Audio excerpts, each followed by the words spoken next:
الحمد للہ والصلاة والسلام علی رسول اللہ۔ بسم اللہ الرحمن الرحیم۔ روزہ دار کو رمضان کی آخری رات میں مغفرت عطا ہوتی ہے۔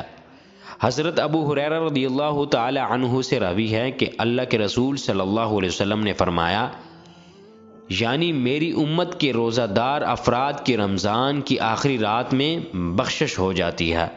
عرض کیا گیا، یا رسول اللہ، کیا وہ لیلۃ القدر ہے جس میں بخشش کی جاتی ہے؟ آپ علیہ الصلوۃ والسلام نے فرمایا کہ نہیں، بلکہ کام کرنے والا جب اپنا کام کر چکا تھا تو اسے اسی وقت اس کی پوری مزدوری دی جاتی ہے۔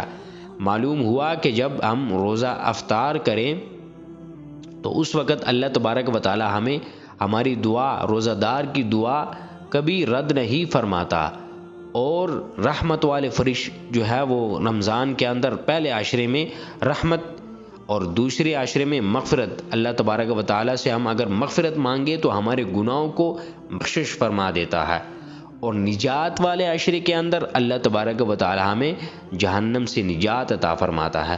اللہ رب العزت ہمیں ان احادیث پر صحیح معنوں میں عمل کرنے کی توفیق عطا فرمائے۔